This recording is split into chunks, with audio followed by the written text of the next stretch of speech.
Hello, welcome to all our Support Fibro friends. We are on a special Fibromyalgia Impact Tour this afternoon with our very special guest, Anquinette from Freddy J's Fibro Fighters. I'm so excited and thrilled to have you here. So the Fibromyalgia Impact Tour is all about highlighting advocates that are making an impact in their community. We're bringing them together. We're having important discussions about what's going on at a community level with our members and our patients, and then also addressing how we can work together as a fibromyalgia community. So I'm so excited, Anquinette. Thank you for joining us on the road. You're coming in from Michigan too. Yes, Michigan. Michigan represent. So it's great that we're doing this virtual meetup. I know eventually we'll be there in person, so I can give you a giant gentle hug. You joined us for Advocacy Day. I was so thrilled to reach out and get you involved. So I'm so glad we can do this interview with you today. Welcome to the tour. Thank you. Hi. Thank you. I'm glad to be here. Thank you for sending out an invitation. Thank you. Well, I'm glad to highlight all the work that you're doing, and it's great to dig into Michigan and hear more about the area and your organization and all the work that you're doing. Can we get started with the interview and sort of share what inspired you to start Freddy J's Fibromyalgia Fighters? Let us know about the name and just help us dig into how everything began. Sure. I started Freddy J's Fibromyalgia Fighters because when I got diagnosed in 2008, and when my sister got diagnosed 8 to 10 years before me, there was no support out there. And if it was, the doctors didn't know. So I kind of felt like a fish out of water, and I learned a lot on my own.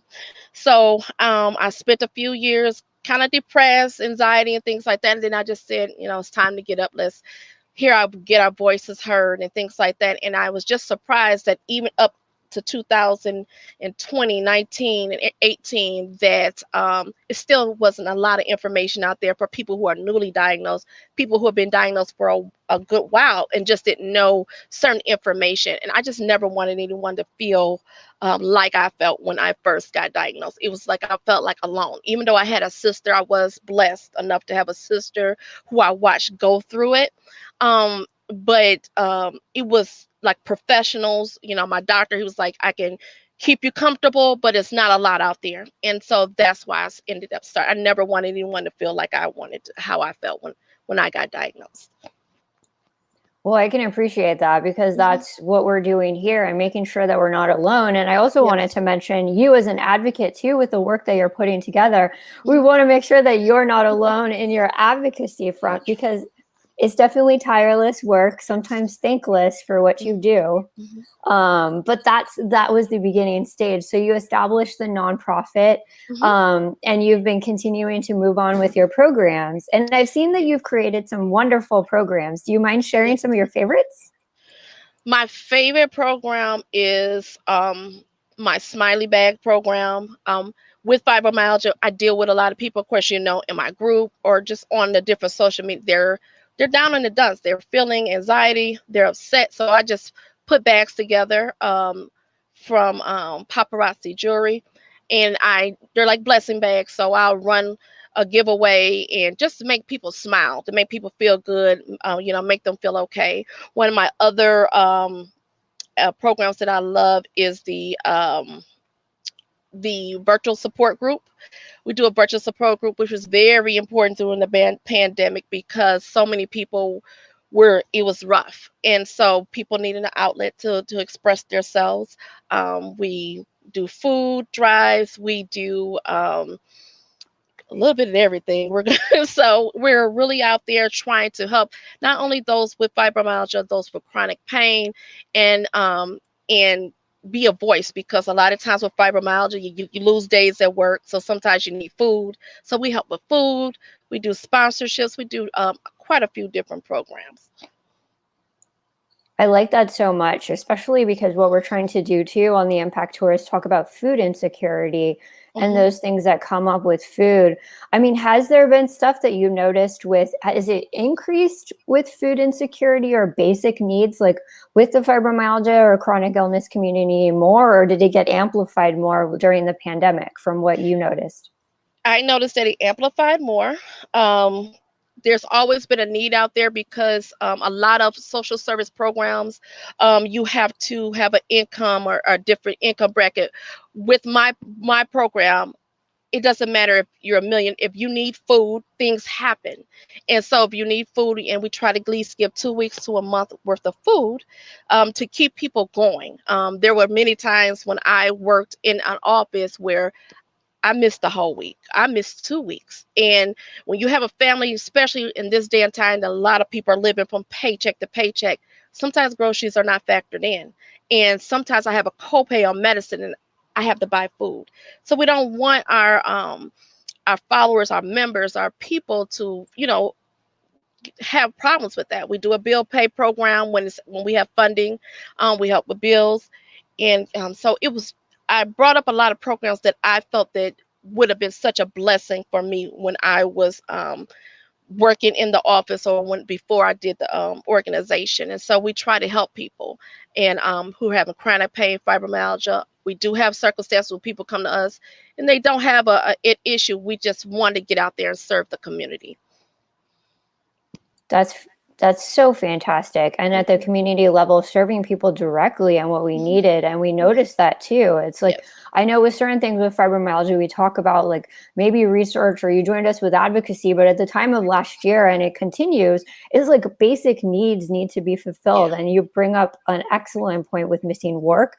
If you don't go to work, you don't get Mhm. paid, you have families to feed. Yes. Did you work out with anything with local farmers, or how did you acquire some of the food? N- I did in the beginning and even up to now. A lot of grants were not out there. I did a lot of self funding. I have best friend. Her name is Vanessa Bonds.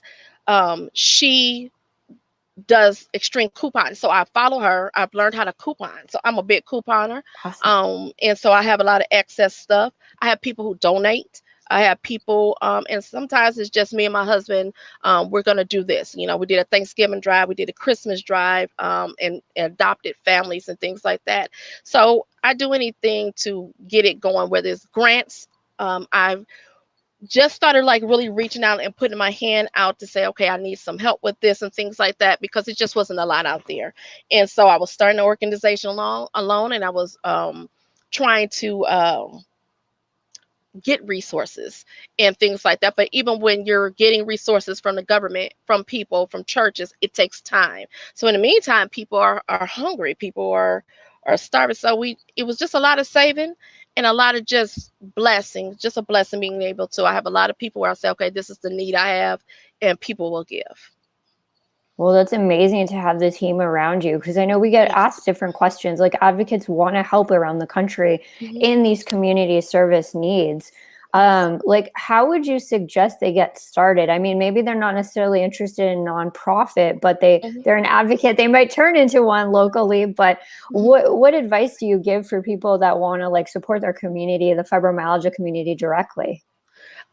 Um, there are a lot of organizations out there that even I learned um, by just simply Googling. A lot of times they're not in your phone book or you'll be on social media. A lot of people on social media, and I've learned our people in the fibro community in the chronic, they are such a wealth of information. And so they might give you a tip, go this place. I've seen this, I've seen that. Um, the the main thing I tell people is to get in it for the right reasons.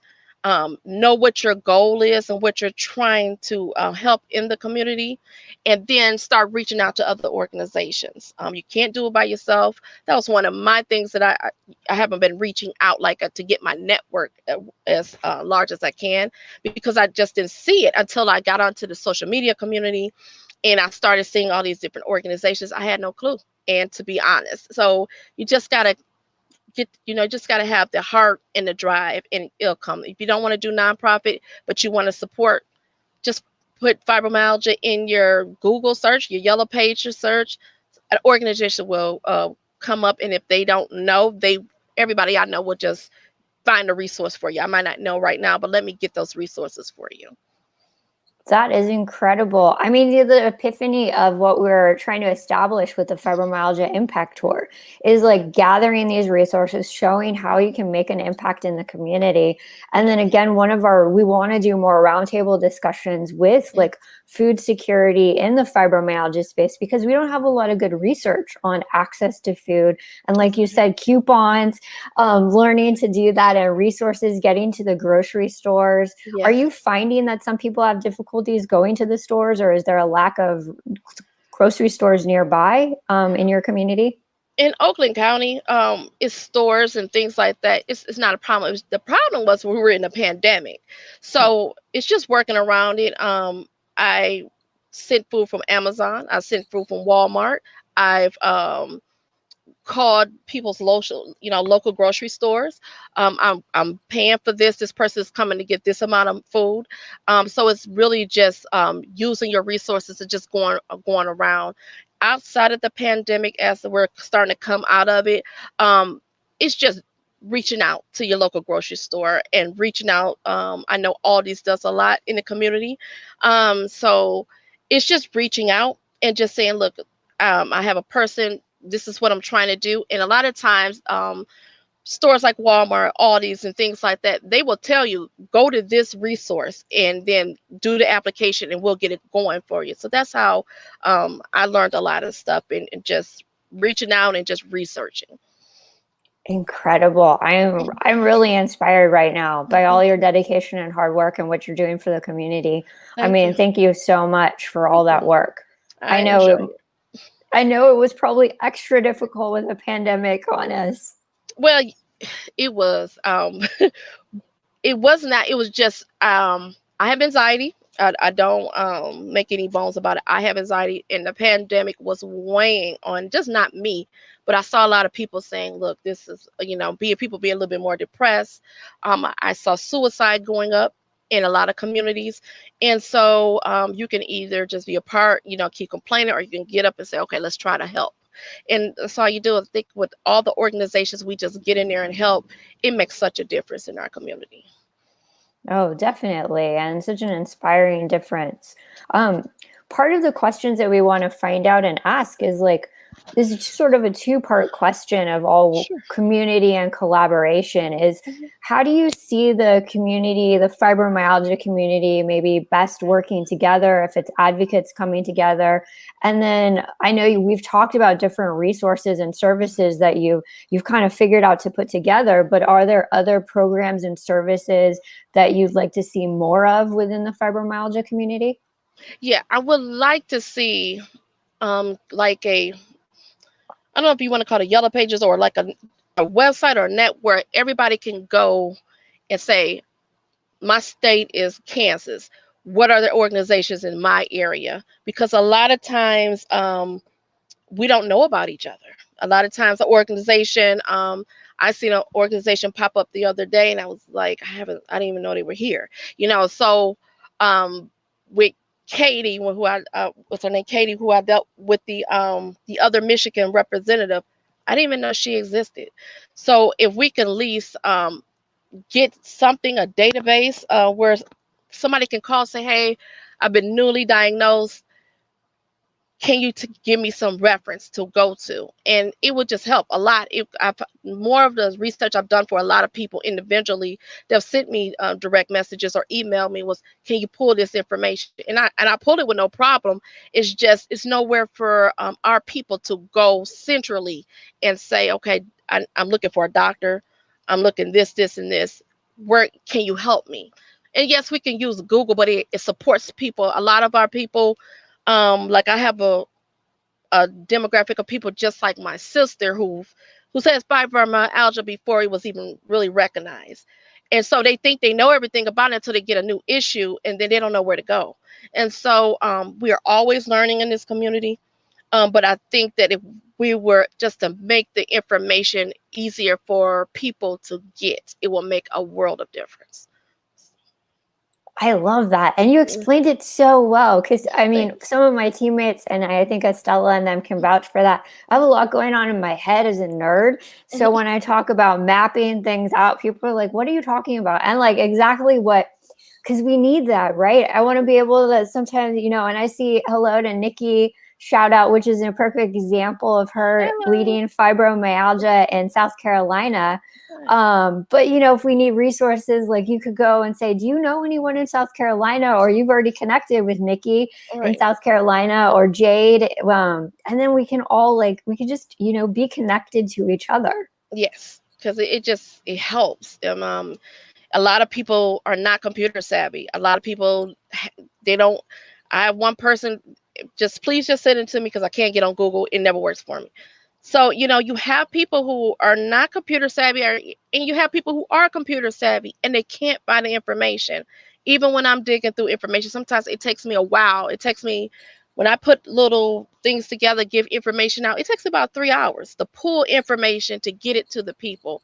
So that will frustrate anybody. I've been newly diagnosed. I'm hot. I'm sick. I'm in pain. I don't know what to do. And so, we had a directory like that, especially when it comes to doctors. I went to that doctor. He did not treat. And when you have a rating for doctors who deal with fibro, just like we have a rating for everything else, it'll help people. So that's what I would like to see happen.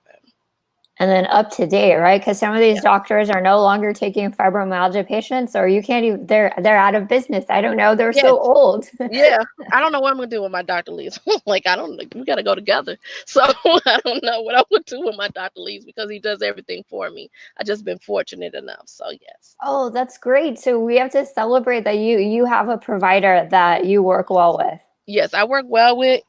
He tells me the pros and cons, and he will tell me I don't know. When I told him about the test, the test for fibro, he was like, I might have heard about it, but we hear about all kind of tests. So he just didn't know. So he's has supported me when it comes to pain management, and he has supported me just period. And he didn't know a lot about fibro when I first got it, so I understand.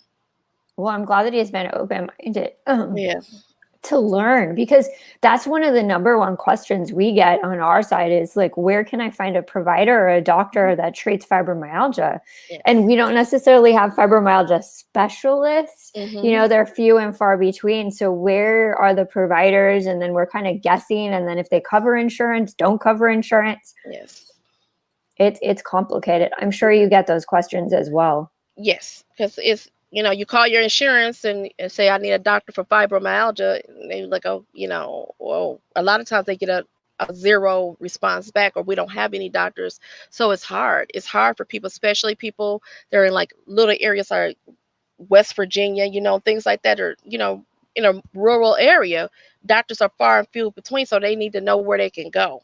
And so I just wished, I'm hoping that I could work with somebody that we can get that together, just so people can put their hands on the information they need. Well, you've met the right nerd. So we're starting something. Oh, It's a good. collaborative, even for Yeah. medical education. I'm trying to Hmm. put the technology in our hands because I love tech and Yeah. bring it in. But that's why connecting with organizations like you and what you're putting together is so valuable, because it's highlighting what's going on in the community. We sometimes Yes. forget the grassroots level is so important because you're right there with everyone. Yeah. That's why I kind of gear my advocacy toward that level, where all the people at, and when you hear the stories and you try to help, but it would, you just see the need in the community, and you're like, okay, so I'm just advocacy groups and doing this right here and talking about it, it really helps, and it'll get better. Yeah, I know it'll get better, but we just got to get it together so people can, you know, have the information. Well, and share each other with each other's audience. That's why I want people in our community to know, like, look, you have a resource right there. Yeah, Like locally in Michigan, please reach out. Like yeah, fibromyalgia community, know that you're not alone. We're working hard to get those resources and with people that really understand what day-to-day life is like living with fibromyalgia. yeah, yeah. It, And it's so, it's it's up and down, but you can live a pretty productive life. You just have to kind of embrace the fibro in you and learn how to work around it.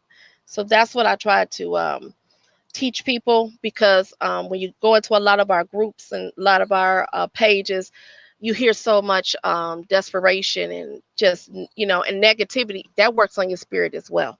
So you want to I try to uplift and say, okay, it'll get better. This is what you got to do. So I that's how I learned. I had to embrace the fibro in me. It's not the end of the world, even though I thought it was the end of the world for about 4 or 5 years. I was just on the couch. I was depressed. And when you're sitting there all day with pain, it can really work on you. It can put you in the most depressive moods, not having a support system. So I tend to try to help people, it, you can do this, you can do it, and you can live with fibro, but you just got to learn what works for you. Exactly. And it was so powerful hearing too your statement and from the representatives. I mean, you had it down. I was like, this is so impressive. Thank you. I was nervous. I was nervous, but I one thing I could talk about is fibromyalgia, so it kind of just comes out. Well, that's great. But you even mentioned too that like you got the first meeting out of the way and you're like, okay, I got this. I I can got talk about. it. I like to talk. My family says you're a talker, so I like to talk and share information. So it worked. Oh, that's great. I love connecting with people that like to talk and share information because I'm not a talker. I'm an introvert. So I just kind of like, oh, here, I'll introduce you to Quinette and then she'll Yeah, explain. I'll be like, okay, I'll thank you. explain Nice to meet you. it. I will explain it. I'm like, look, So yeah. That's fantastic. I mean, even like today too in the chat, we have like people, Wendy and Maria Hi. tuning in, and we're even getting some questions like support groups. And see, this is the thing, like Maria's perfect example. Do you know any support groups in near Montebello, California? And actually, I do because Mhm. Looms for Lupus is based in Baldwin Park. So I think this is what we're trying to build in that Yeah, compassion between advocates because I know how hard you're working out there, and I'm seeing you I too try. on your social media posting quizzes. Like, so how was it for May Awareness Month? It was fast and it was a lot, but I loved it. I will not say I didn't love it. I loved it because I did a lot of networking and I saw a lot of people that I didn't know was out there. So it was great. And even the person I met in Michigan, I didn't know she was here. So I network and I love to network. And I between that and I was getting things together for my members because I was sending them T-shirts and things for them because for supporting me and being a member of my organization. So it was great, and I love to see people smile in good spirits, and I love how we came together and doing advocacy day. It was great. So I'd have nothing negative to say about it. Well, I'm glad you got to connect with Katie because Yeah. I'm a big supporter of bloggers, like the Hmm. bloggers and vloggers out there. I Yeah. mean, a lot of the fibromyalgia bloggers do amazing writing and work. So you connected with the right blogger there in Michigan. She's amazing. Yes. She has It's some. very time consuming to blog. I was going to do a blog as well, but I was like, I have too much going on. I just couldn't add that in. But she's great and stuff. So I was so glad to meet her. So glad she lives by my sister. So it was great. Oh, even better. Yeah. So yeah. So she Oh, saw my that's great. sisters up in the area and some of the information she was giving, I was giving to my sister, like, you need to go to this place. And she did this and that. So it was great. It was a very well. I just like meeting people that's doing the same thing in the community as well. It was great. That makes me so happy. Thank you. So tell us what's next for Freddie J's Fibro Fighters. Like, what's on the plate coming up after we We rest a little bit? Yeah, right. I have my podcast that's coming up. It's called Pretty in Pain podcast. That will be starting next week. I will be having people on the podcast such as yourself and others talking about fibro, getting the information out there to people, and taking questions in people might have and just have not had a chance. And I'll be able to talk one on one with people. I'll be interviewing people in the community, people just that don't have organizations that want to tell their story. So we're doing that. We're doing a crisis line.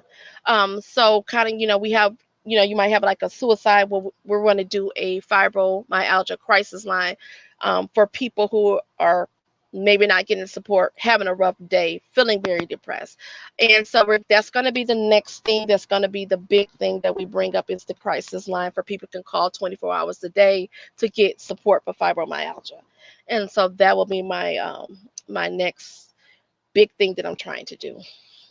Oh, that's a big deal for Yeah. what you want.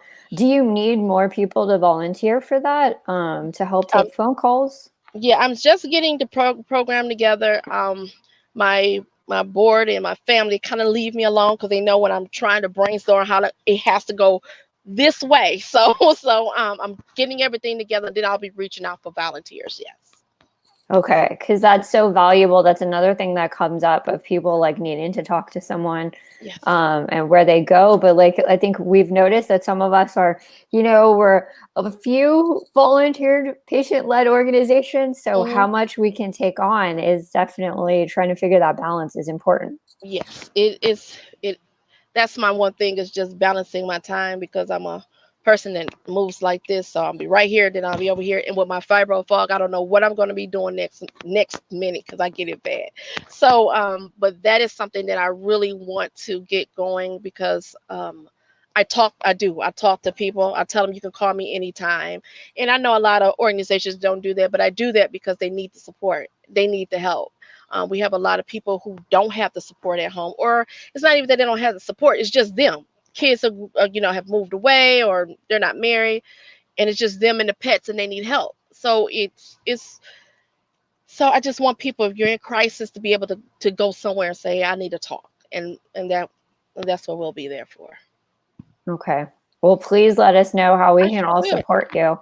I sure will. It's important. I mean, this is about supporting the fibromyalgia community, chronic Mhm. illness communities that we've all come to like serve. So utilizing our strengths to Yes. support each other. Like I said, I'm trying to bring us all in the tech side and try to do this and whatever in my head. So it's great to hear about the Sure. support groups that happen, the crisis line, and all the work that you're doing too. Yeah, I'm trying. I'm trying. Eventually, I would like to write a book and with different people's stories of fibromyalgia, and but that'll be something that's will be on my vision board, beginning, getting started this year and finishing up next year. But I'm just trying to help, and like everybody else is, and just trying to get our voices heard because we have a strong voice. It's just if you want to hear it. So that's how I Well, feel. you're definitely doing more than trying. You are Thank doing you. it. I Thank you. see the work that you're talking about. I mean, Thank just getting food and basic needs to people, you. Mhm. that was a task in itself. Yeah. So it's all appreciated. Thank you. Where can everyone find you on social media? Sure, you can find me on Twitter, Instagram, Facebook, Freddie J's Fibro, my fibromyalgia, or no, Freddie J's Fibro Fighters, and Okay. then you can put that in; it'll come right on up. My group on Facebook is Even in Pain We Smile. That comes up as soon as you put it in there, and so, but you can always put Freddie J's Fibro Fighters in anywhere, and my information will come up. And then you can also find me on the World Wide Web, FreddyJFibroFighters.com. Oh, that's fantastic. And that Thank reminded you. me too, is like even in pain we smile. Like that Yes. was something very significant that you've added in through all of your material. Yeah, because we do. We're the strongest group I've seen in, when it comes to chronic pain, whether it's through fibro, you have to be a strong person to keep going in spite of. And for you, I work with about six. I'm at a level 6, 7 every day. So I don't really slow down until I get to like a 9, 10, and I've just learned how to just push it in the back. And that's hard to do for a lot of people. And for you to be able to even just get up to go to the bathroom, you're a strong person. You're doing it. You're fighting every day for your existence. So that's why I say even in pain we smile, because we do. We are a group of people that we smile in spite of. And so I want people to embrace that. Is don't feel that fibromyalgia is negative. It is something that does not have a cure, but you can live with it. But just try to put your best foot forward. And if you can't get out the bed, you're still a fighter. You're still living and you're pushing on, and it's okay. So that's how I look at it. And we have people agreeing with you across the board. Absolutely. All of these people. It's just inspiring to hear your message today. And I appreciate you joining us. We are definitely going to have you back and get an update Sure. of what's going on too. Anytime. Get some more roundtable going with and hearing more from what your work that you're doing. But thank Okay. you so much for joining us today Thank you for having me. on this Fibromyalgia Impact Tour. I mean, was there anything else that you wanted to share about your organization before we close it out? No, just follow me. If there's anything I can help you with, anything that you can suggest, I'm open to corrective criticism, or if you suggest that I need to do something or something I can help you with, please reach out. I'm very personable. I'm an organization that doesn't mind talking to people and things like that, and keep fighting. And don't ever think that your fibromyalgia is something to be ashamed of. You are beautiful in and out. So that's all I have to say. Thank you. Woohoo, everybody. Yes. Shout out, hugs, group hugs to everyone, Group virtual hugs hug. out there. Everybody, you're all beautiful out there. Appreciate for who you are. We are here all together. You're not alone. So thank you, Quinette, so much. I'm Thank so excited. you. I can't wait to go visit Michigan on the road in Yes. person. Yes. Yes. Come on down. It's happening soon. We came close to the other trips in like Iowa, Chicago. So Okay. we could go there. I'm in for driving. Okay. I'll drive too. Just like I'll be wherever you tell me to be. I'll be there. So just let me know. But Yay. yeah. So thank Okay, you so soon much to for having come. me. Bye bye, Thank everyone. Have a you. great day. Bye. Bye bye.